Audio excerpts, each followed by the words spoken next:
capítulo 21 de Éxodo. Y vamos a observar ahora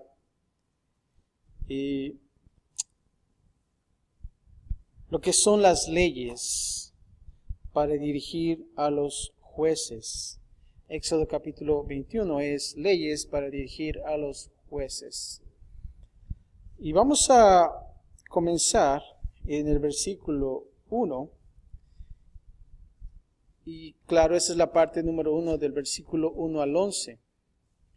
Leyes en cuanto a la servidumbre. Ahora, lo que es el capítulo 21, 22 y 23, vamos a ver muchísimas leyes. Y al momento que he estado indagando un poco acerca de esto, es tanta información que cada una de estas leyes vamos a ir y no voy a ser muy detallado, ya que es muchísima información. Y si realmente damos toda la información, vamos a tomar un buen tiempo en estos 3 capítulos. Pero voy a tratar de orientarlos en cuanto a lo que significa cada una de las leyes. Y aún así lo voy a estar quizás leyendo un poco más, ya que estas leyes son un poco meticulosas. Cuando tú lees esos 3 capítulos, tienes que estar pensando mucho, observando cada uno de los detalles de lo que es las leyes, pero son importantes también, muy importantes, y no solamente eso, pero también vamos a ver cosas interesantes en cuanto a también nosotros como cristianos, y vamos a tocar un tema en lo que es en sí, lo que es la esclavitud, ¿no?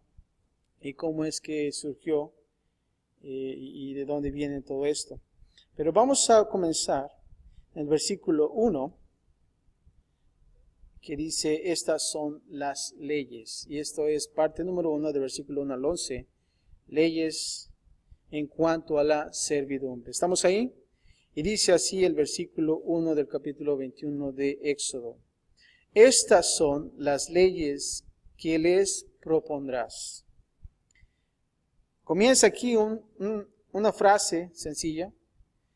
Y estamos observando que estas leyes, estamos hablando que son del capítulo 21 al capítulo 23 de Éxodo.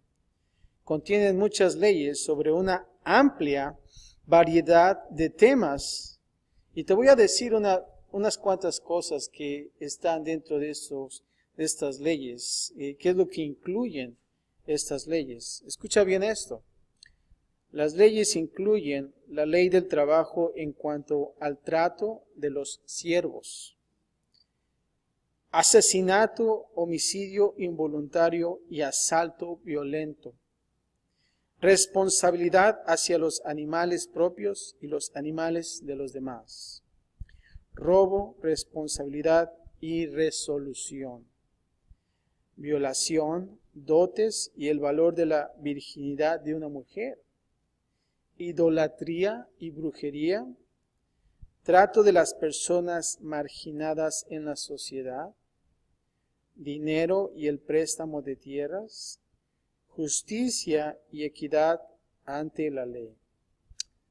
Y todas estas vamos a observar y quizás nosotros podemos relacionarlas en nuestros días de hoy, ¿no? Pero bueno, estas leyes son dadas como precedentes para guiar a los magistrados civiles de Israel en los casos de asuntos civiles. Y vamos a comenzar ahora del versículo 2 al 4.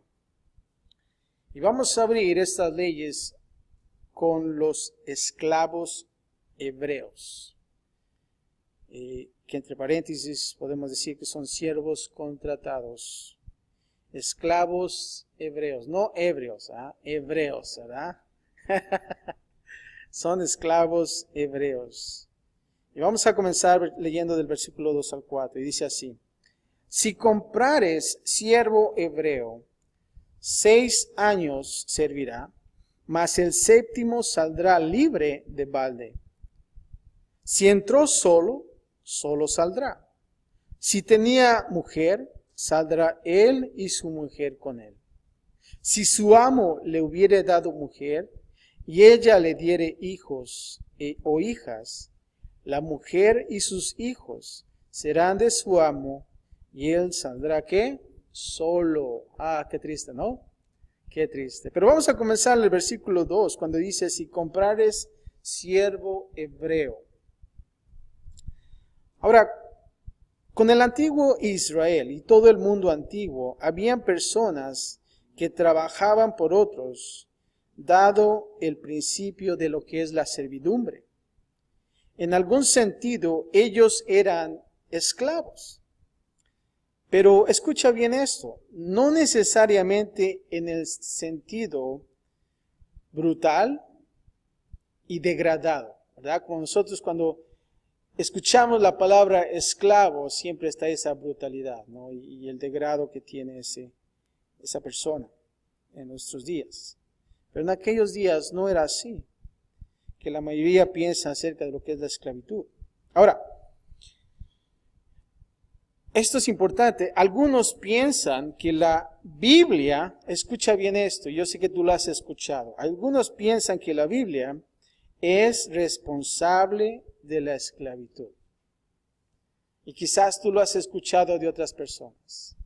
O es que la Biblia es la que comenzó todo eso acerca de la esclavitud. Las leyes con respecto a ello,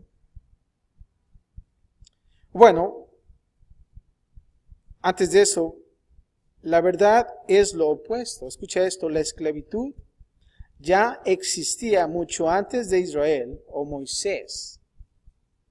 La Biblia es responsable de la eliminación de la esclavitud y no de haberla establecido. ¿Se acuerdan cómo comenzó el libro de Génesis?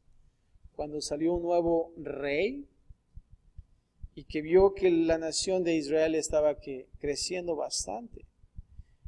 Y el rey se sentía amenazado de esa población de israelitas. Y pensaba, quizás si ellos llegan a crecer más, se van a rebelar contra de nosotros, ¿no? ¿Y qué es lo que pasó? Entonces el pueblo entró en esclavitud.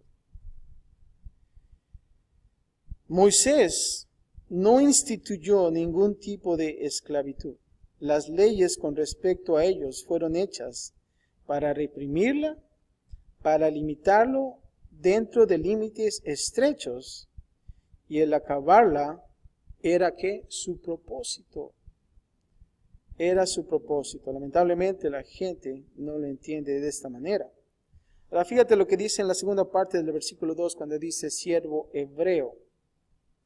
Un siervo hebreo. Y había 4 formas básicas de la cual un hebreo se pudiera convertir en el esclavo de otro hebreo. Y te las voy a mencionar. 4 formas básicas de que un hebreo se pueda convertir en esclavo a otro hebreo. Y la número 1 fue debido a la pobreza extrema. Esa fue una razón. Ellos bien podrían vender su libertad. Tú lo puedes encontrar eso en Levíticos 25:39. Si la persona era pobre, tenía que ahora vender su libertad. La número 2 es, un padre podría vender una hija como una sierva en un hogar con la intención de que ella se casara a aquella familia. Y eso lo podemos ver también en Éxodo 21, en el versículo 7, como lo vamos a observar hoy. La número 3 es lo que es la bancarrota, el caso de la bancarrota. Un hombre se podría convertir en siervo de sus acreedores. Y eso lo vas a observar en 2 de Reyes 4:1. Cuando estás en la bancarrota. Y por último, la número 4, si un ladrón no tenía la forma de pagar, una restitución apropiada. Y esa la vamos a observar en el siguiente capítulo 22 de Éxodo, del versículo 3 al 4. Y estas son las 4 formas básicas que un hebreo podía convertirse en esclavo a otro hebreo. Ahora, en la tercera parte del versículo 2, cuando dice que 6 años servirá, mas el séptimo, ¿qué? Saldrá libre de balde. En todos los casos mencionados anteriormente, la servidumbre, escucha bien esto, nunca era obligada a ser para toda la vida. El siervo hebreo trabajaba por ¿cuántos años? Como dice aquí, 6 años. Y luego era ¿qué? Hecho libre. Podríamos decir que sería un trabajador de contrato. Imagínate que hagas un contrato de 6 años en la chamba, ¿verdad? En el trabajo. 6 años. Un maestro de la Biblia llamado G. Campbell Morgan, después de ver a las leyes en cuanto a la esclavitud, él escribió esto y te lo voy a leer, dijo así. Al considerarlos cuidadosamente, muestran que abolieron la esclavitud y en su lugar pusieron un contrato de trabajo. Y cuando nosotros vamos a través de estas leyes, vamos a observar eso. Ahora en el versículo 3, dice que si entró solo, ¿va qué? A salir solo.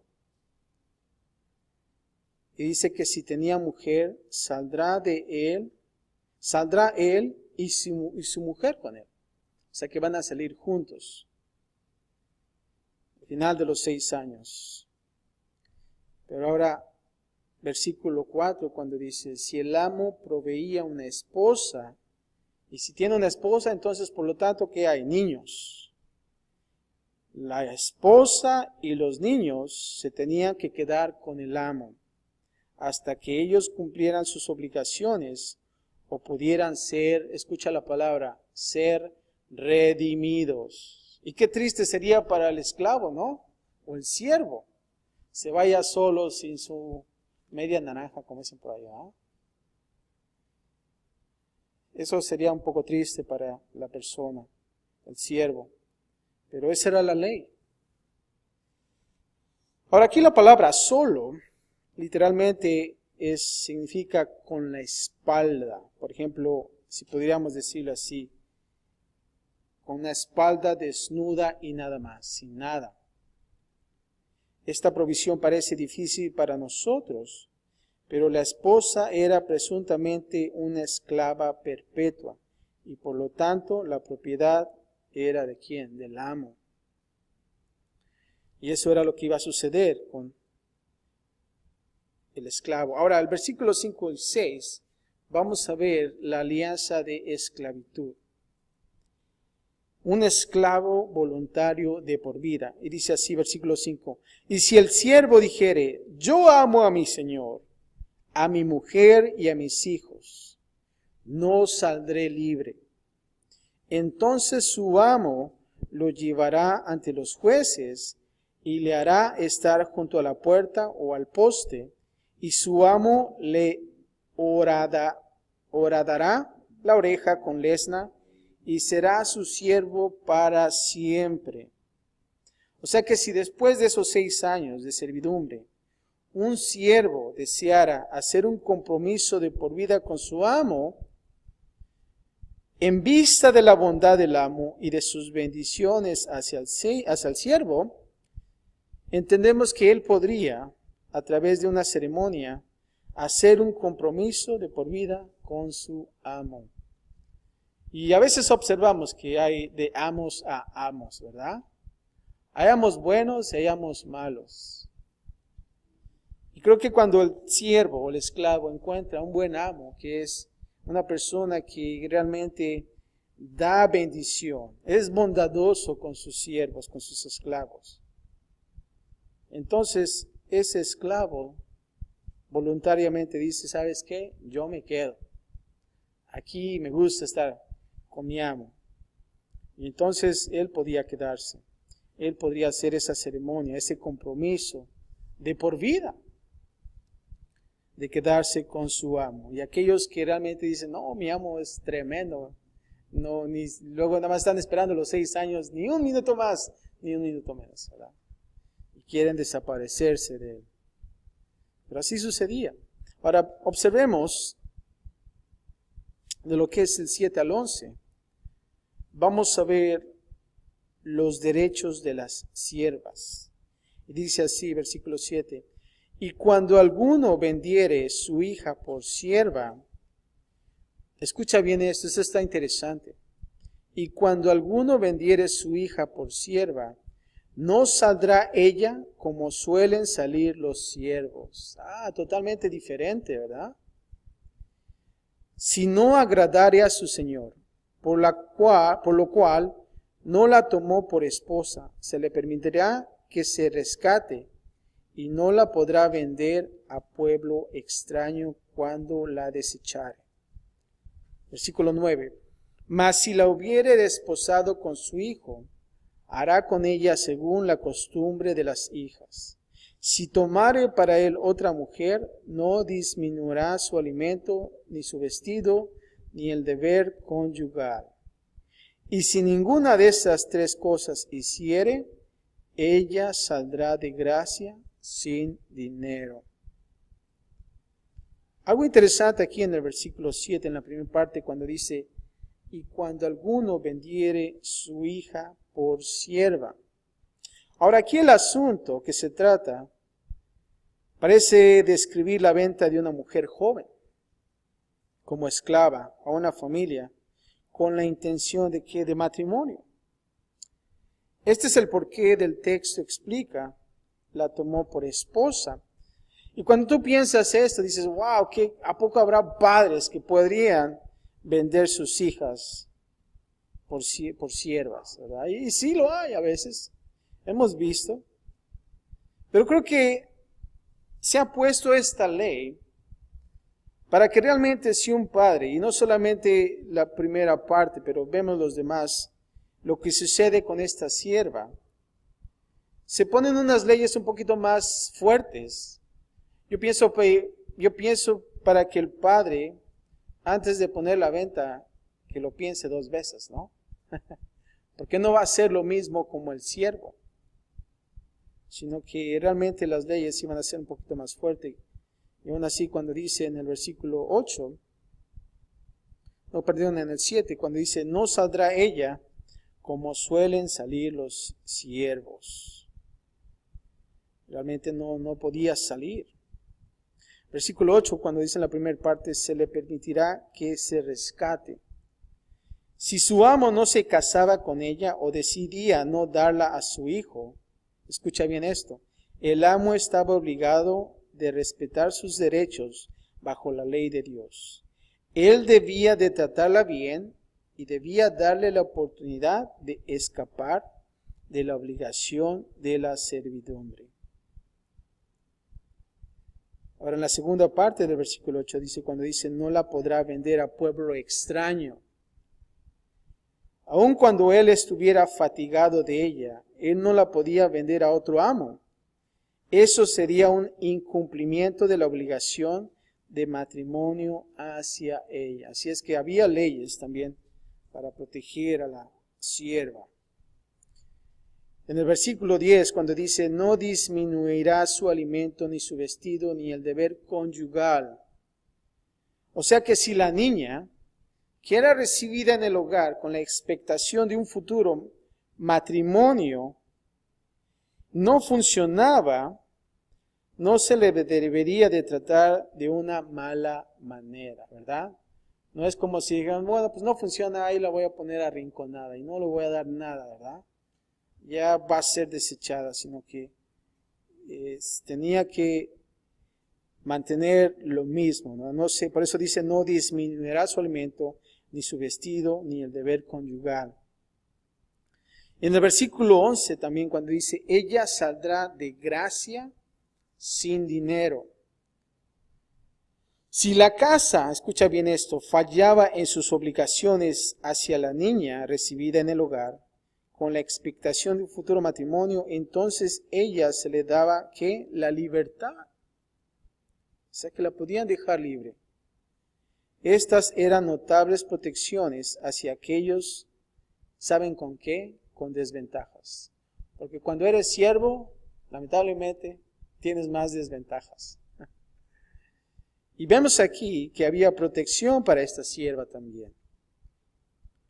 Y es por eso que se ponen este tipo de leyes. Ahora, En la segunda parte, del 12 al 21, ahora vamos a ver leyes con respecto a la violencia y la discapacidad. Escucha esto en el versículo 12 al 14. El castigo a los asesinos y homicidios involuntarios. Dice el versículo 12, el que hiriere a alguno, haciéndole así morir, ¿qué va a pasar? Él morirá. Mas el que no pretendía herirlo, sino que Dios lo puso en sus manos, entonces yo te señalaré el lugar al cual ha de huir. Hay una gran diferencia ahí. Versículo 14. Pero si alguno se ensoberbeciere contra su prójimo y lo matare con alevosía, de mi altar lo quitarás para que muera. Aquí el versículo 12. El principio para la pena capital va hasta Génesis capítulo 9 al 6.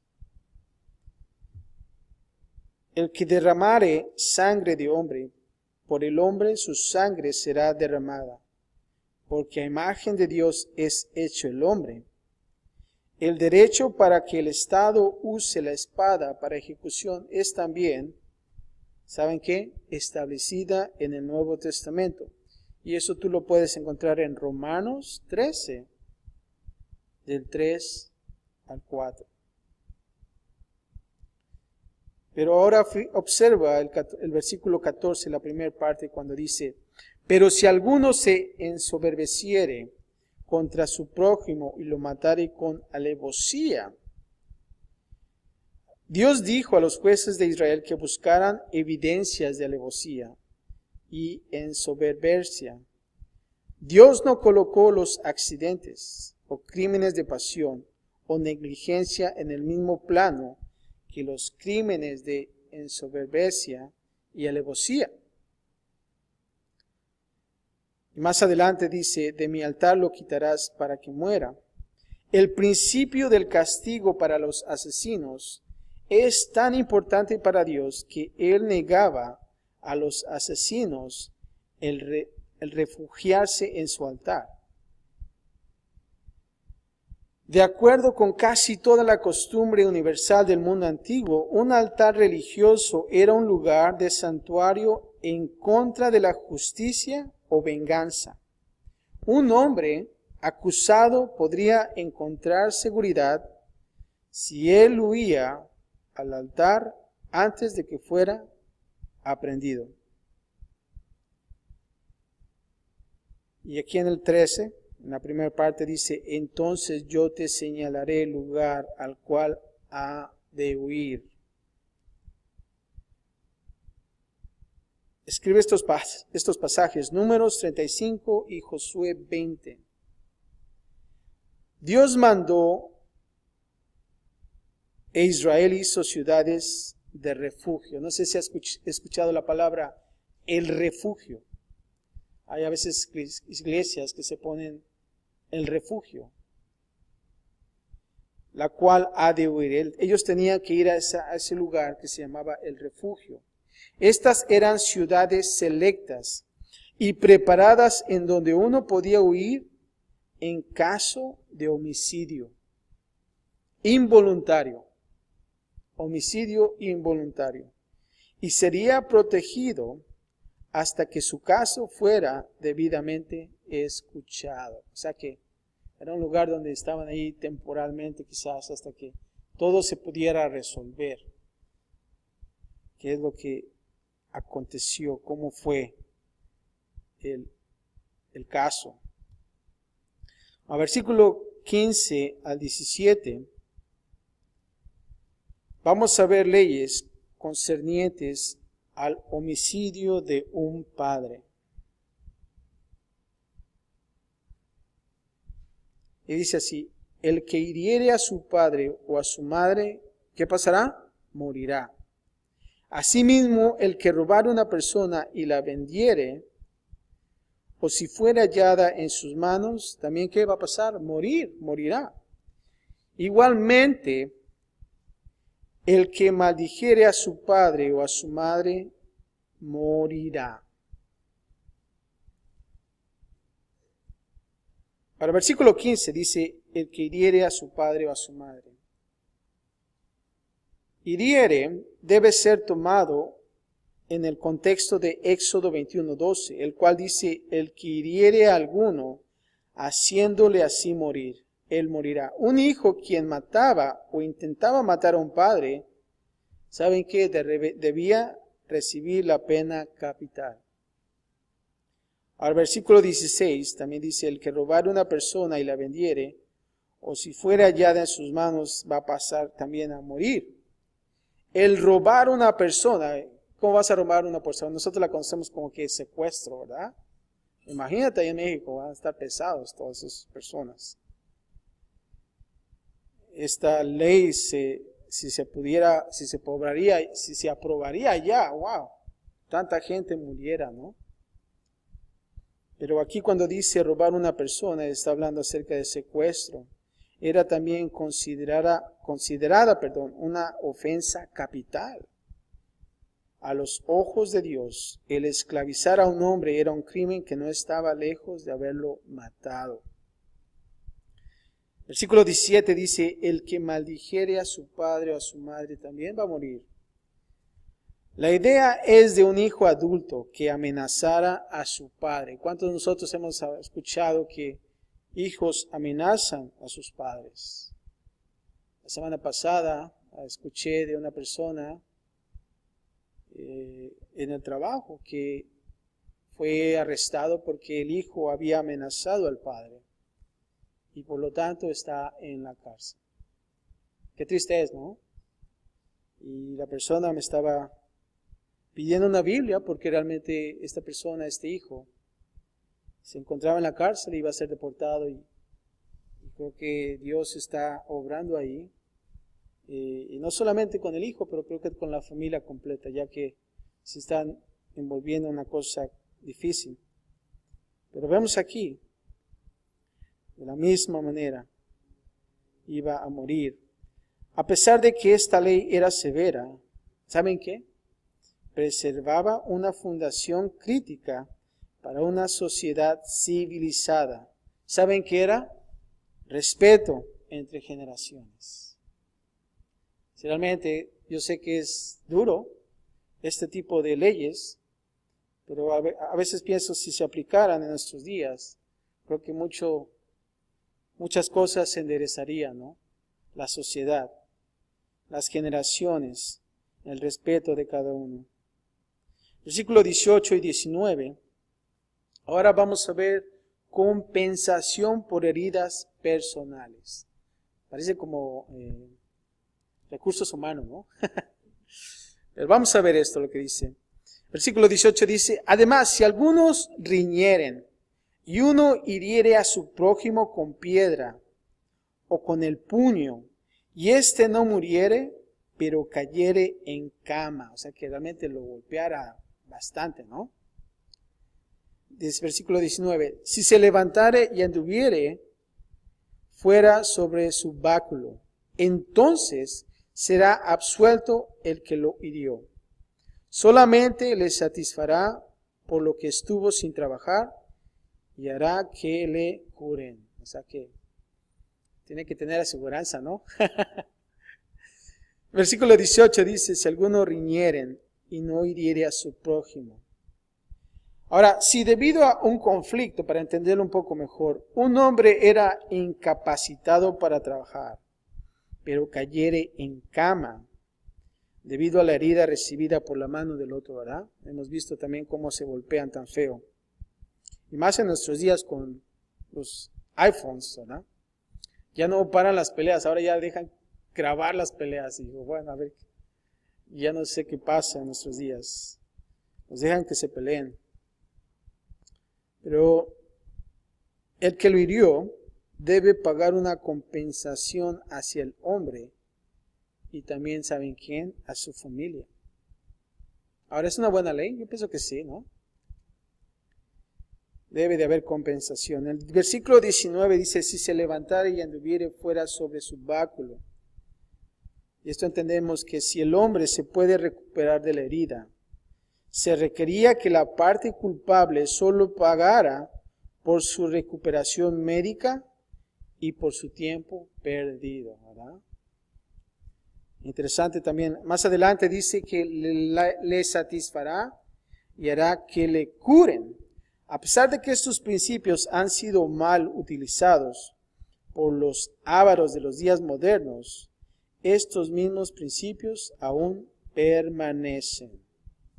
Cuando decimos ávaros, a veces uno abusa de la ley, ¿verdad? Y solamente debemos de tener cuidado. Versículo 20 y 21 vamos a ver sobre herir y matar a un siervo. Y dice así, y si alguno hiriere a su siervo o a su sierva con palo, y muriere bajo su mano, será que castigado. Mas si sobreviviere por un día o dos, no será castigado. Ya me imagino el amo, que aguante 2 días y ya la hice, ¿verdad? Pobrecito, ¿verdad? Dice que no será castigado, porque es de qué? De su propiedad. Ahora, versículo 20, cuando dice, si muriere bajo su mano, dice que será castigado. Esto muestra que en Israel antiguo, los sirvientes podían ser asesinados. En muchas otras culturas, el amo era tenido sin culpa si él asesinaba a un siervo, debido a que el siervo no era considerado una persona. Y qué triste es, ¿no? ¿Cómo es utilizado esa persona? No es humana para ellos. Versículo 21 dice, mas si sobreviviere por un día o dos, no será castigado. Observamos aquí que el amo no será castigado si el siervo no muriese inmediatamente. Eso es lo que quiere decir. Quizás esta una manera de determinar la intención, con la idea de que el siervo vivía por algunos días, era la indicación de que el amo no debió de tener la intención de matarlo.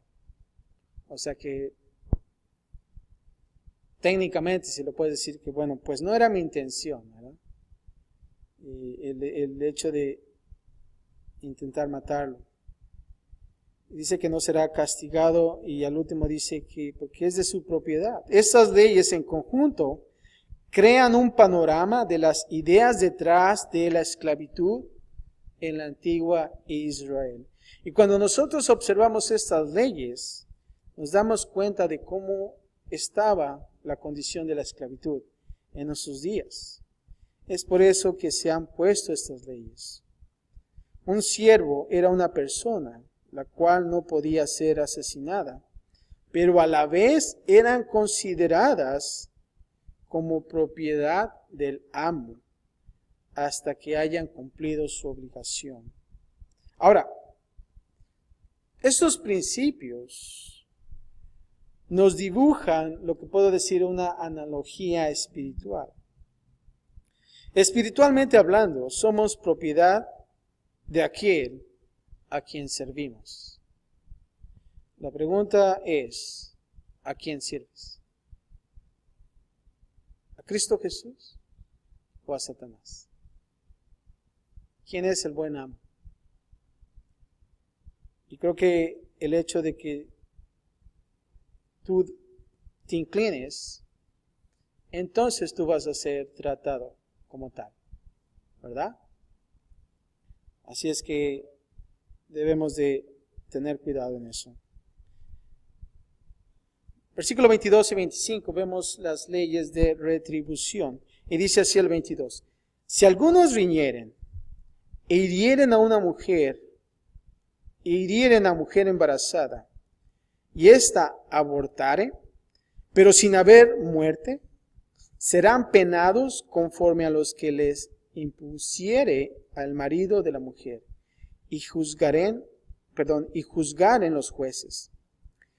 Mas si hubiere muerte, entonces pagarás vida por vida. Ojo por ojo, diente por diente, mano por mano, pie por pie. Quemadura por quemadura, herida por herida, golpe por golpe. Pero lamentablemente unos malinterpretan esto, ¿verdad? Versículo 22 dice que serán penados conforme a lo que les impusiere el marido de la mujer.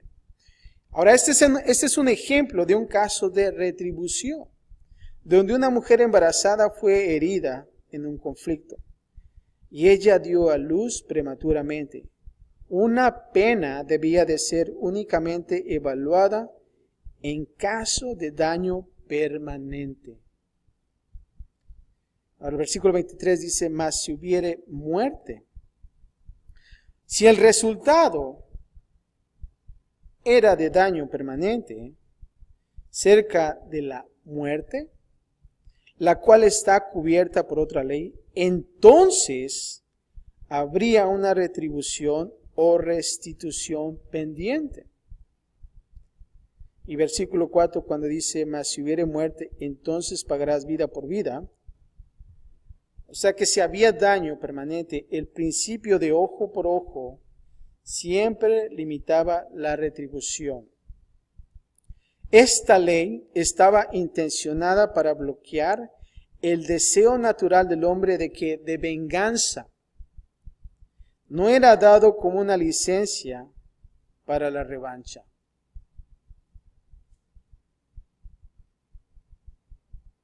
O sea que no a la venganza, ¿verdad? Porque eso es lo que sucede cuando pasan este tipo de riñas. Y más si es una persona que tú amas tanto, a la mujer. Y más si está embarazada. Es por eso que a veces pienso, pone este ejemplo. Porque qué feo es, ¿no? De que una mujer embarazada sea golpeada. No solamente estás viendo a la mujer, pero estás viendo a la persona que hay dentro, al niño, al bebé. Y qué feo es. Pero ¿qué hay acerca del hombre? Siempre está ese deseo de vengarse, de tomar venganza, tomar manos sobre el asunto. Ahora el versículo 3 dice, pagará vida por vida. Este principio nos lleva a preguntarnos si en la antigua Israel las personas eran rutinariamente asesinadas, por lo que nosotros podemos considerar muertes accidentales u homicidios involuntarios. Es importante el correlacionar este principio de pagarás vida por vida con Números. Escribe este versículo, Números 35-31, el cual permite un rescate sustituto en pago de una vida perdida, la cual fue un homicidio involuntario y no premeditado. Versículos 26 y 27, vamos a ver ahora la ley de retribución en cuanto a amos y sirvientes. Si alguno hiriere el ojo de su siervo y el ojo de su sierva y lo dañare, le dará libertad por razón de su ojo. Y si hiciere saltar un diente de su siervo o un diente de su sierva, por su diente le dejará ir libre. Aquí el principio del ojo por ojo tenía una aplicación diferente para los siervos. Si era herido por el amo, el siervo recibía algo más precioso que un ojo. ¿Y qué era? Su libertad. Eso era lo precioso para el siervo. Y aquí cuando dice que es diente de su sierva o de su siervo, si esto no les enseñaba humanismo, les enseñó precaución, ya que el golpe arrebatado de uno les podía privar de los futuros servicios del esclavo, y este interés personal les obligaba a ser más cuidadosos y prudentes, ¿verdad? Eso era, el de tener cuidado con sus siervos. Sed prudentes en cómo uno maneja a sus siervos. Y si te das cuenta, estas leyes estaban bien. Son importantes. Y no se trata de que Dios nos está metiendo en esclavitud, sino de lo contrario. Y en la última parte, en la parte número 3, del 28 al 36, ahora vamos a ver las leyes en cuanto al control animal y a los daños. Y vamos a comenzar del 28 al 32. Determinando la culpa cuando un animal mata a un humano. ¿Ha sucedido eso? Sí, ¿no? Y quizás la mayoría podría ser que un caballo. No creo que un conejo mate a un humano, pero puede que sí. A lo mejor salta y le da un paro cardíaco, yo no sé. Pero bueno, dice así, y aquí traen ejemplos.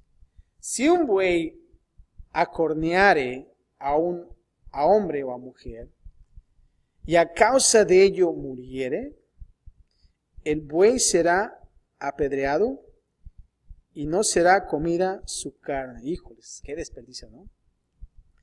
Mas el dueño del buey será absuelto. Pero si el buey fuere acorneador desde tiempo atrás, y a su dueño se le hubiere notificado, y no lo hubiere guardado, y matare a hombre o a mujer, el buey será apedreado, y también morirá, ¿quién? Su dueño. Ay, agárrate, porque imagínate. Eso sí está tremendo, ¿verdad? No solo el buey moría, pero también el otro dueño, o el amo. Versículo 30 dice, si le fuere impuesto precio de rescate, entonces dará por rescate de su persona cuanto le fuere impuesto. Haya acorneado a hijo o haya acorneado a hija, conforme a este juicio se hará con él. Si el buey acorneare a un siervo o a una sierva, pagará su dueño, ¿cuánto? 30 siclos de plata, y el buey será apedreado. Ahora, esta ley ilustra el principio de intención y negligencia, ¿verdad? Siempre escuchamos ahora a veces incidentes de negligencia. Y aquí observamos, el dueño de un buey mata a hombres. No podría ser culpable si el animal no tuviera historial de agresión hacia las personas, como entendemos aquí, pero el animal que debía morir. Y se prohibía al dueño el obtener ganancias del animal. O sea que no podía ser carnitas, ¿verdad? No podía ser su puesto de tacos. Bueno, pues ya lo mataron, pues hay que aprovechar, ¿no? Vendiendo tacos en la esquina. No se podía hacer eso.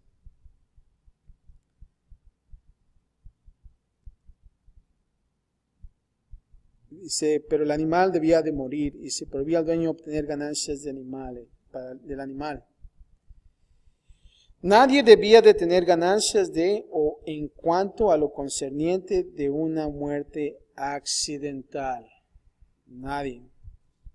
Ahora en el versículo 29 observamos que si el dueño tuviera un buey o un animal similar, de que él supiera que fuera agresivo y él fallara en controlar el animal, entonces él sería culpable de asesinato y sería castigado como tal. Y creo que eso sería que negligencia si realmente el dueño no haría nada al respecto, ¿no? Una vez en el rancho regalaron un caballo a una persona, pero la persona se le advirtió que este caballo pues ya estaba viejo y ya no podía ser montado, ¿verdad? Y yo dije, bueno, pues nada más va a estar en el corral, ¿verdad? Nadie lo va a poder montar. Pero sucede que la persona que recibió el caballo pues se le ocurrió montarlo, ¿no? Y pues dijo, no, pues está bien, todo estaba con control, ¿no? Y sucede que íbamos caminando, yo tenía un caballo al lado y ella estaba sobre el caballo y sin silla, lo peor. Era así a lo bruto, como dicen por ahí. Y de repente sale un perro y se espanta el caballo y no saben cuánto el caballo brinca y la persona más bien como voló y cayó al piso. Y traté de asistir a la persona, pero aún así dice, no, agárrate el caballo. No, ¿cómo vas a estar preocupado por el caballo si el golpe que te diste en la piedra ahí está? Pero bueno, y todavía aún así dice, no, tengo que montarlo otra vez. Y digan, no, te vas a morir si vas a hacer eso, ¿no? Pero realmente eso sucede a veces, que se le advierte a la persona de dicho animal, pero realmente uno no hace caso al respecto. Y se debe de tener cuidado. Pero bueno, esa es la historia aquí. Pero aquí en el versículo 30, cuando dice, si le fuere impuesto precio de rescate, entonces dará por el rescate de su persona cuanto le fuere impuesto. Parece que si los sobrevivientes del hombre muerto aceptaran una restitución monetaria en lugar de la muerte del dueño, entonces tendría un acuerdo aceptable, ¿verdad? Bueno, pues así que pues te doy una feria, ¿no? Un dinerito de mis ahorros, ¿no? Y pues me perdonas la vida, ¿no? Entonces se consideraría. Ahora, el versículo 31 dice que si haya corneado a hijo o hija, conforme a este juicio será con él. Los mismos principios serán aplicados en la muerte de un menor. Ellos serán tenidos como personas con los mismos derechos de ¿qué? De un adulto. Y pienso que aún más en eso, ¿no? El versículo 32 dice, si el buey acorneare a un siervo, ahora habla acerca de los siervos. Y aquí observamos que si un siervo moría bajo dichas circunstancias, el precio de restitución era 30 siclos de plata, el cual era considerado el precio de un esclavo. O sea que si tú querías comprar un esclavo en aquellos entonces, le ponías ahí 30 siclos de plata. Ese era el costo. ¿Y sabes qué? De manera significativa, este era el mismo precio. Escucha bien esto.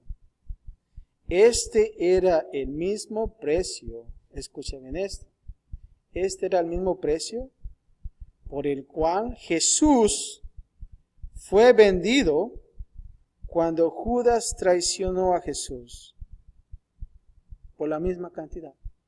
30 piezas de plata. Y eso lo puedes observar en Mateo 26:15. Y hay un significado en todo esto. Y por último, versículos 33 al 36. Leyes concernientes a los principios de negligencia y restitución. Y dice así el versículo 33.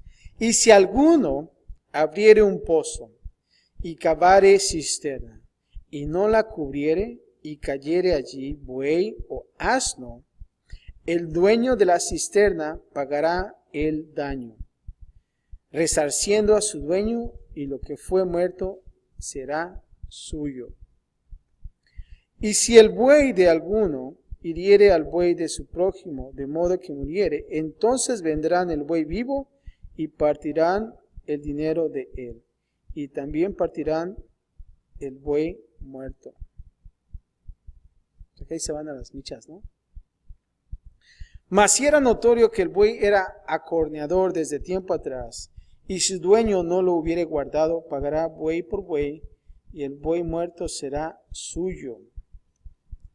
Aquí en el versículo 34, estas leyes comunican el principio de la responsabilidad por las consecuencias de las acciones individuales sobre otros. Ahora aquí el ejemplo dado tenía que ver con la restitución necesaria cuando al cavar una cisterna causaría la muerte de un animal. Ahora, aquí cuando dice si alguno abriere pozo. Ahora, en aquellos entonces, cuando alguien abriere un pozo, la mayoría, claro, es ¿para qué? Para sacar agua, ¿no? Pero ¿saben qué? Hay unos que usaban esos pozos para guardar grano o para guardar también agua.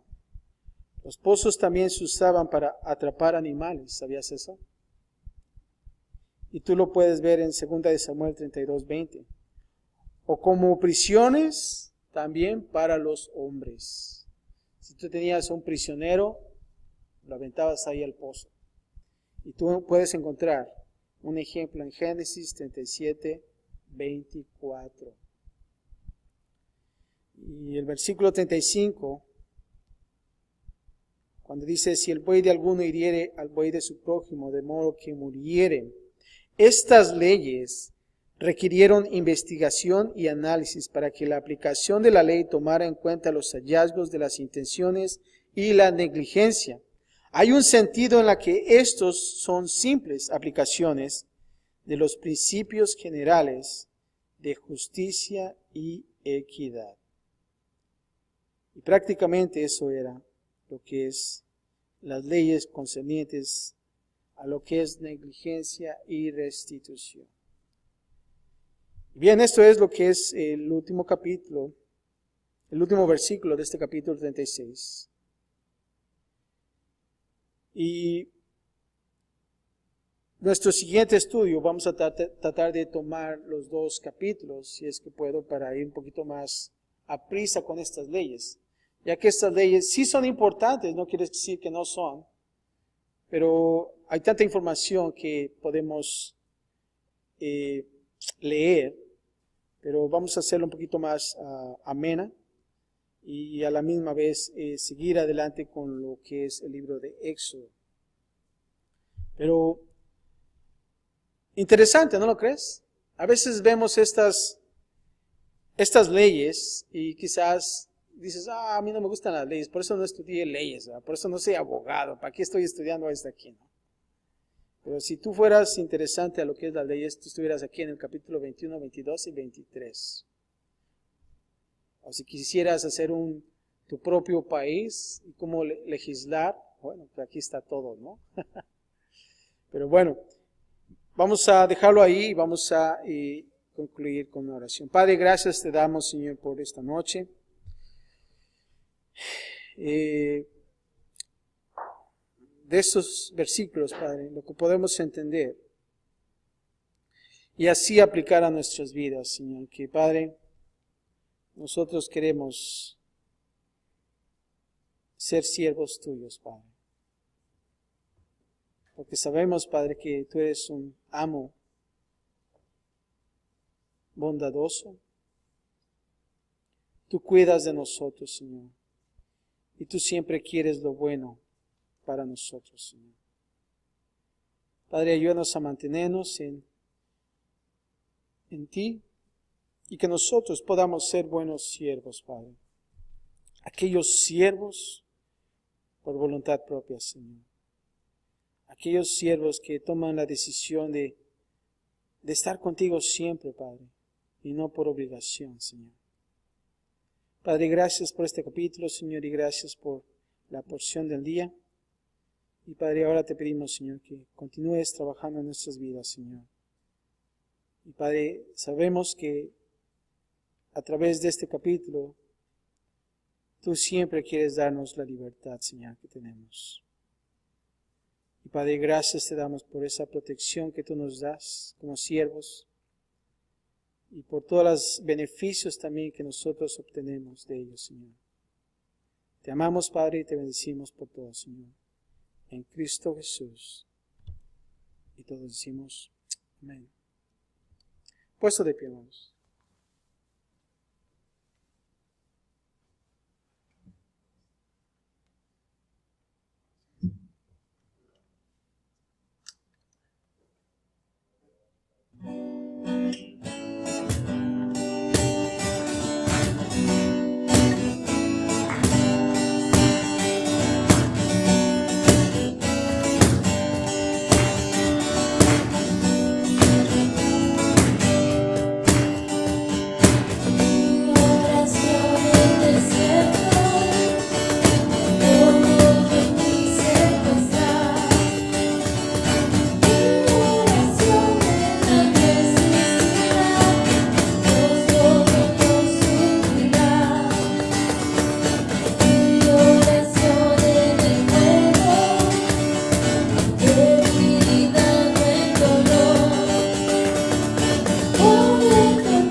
buscamos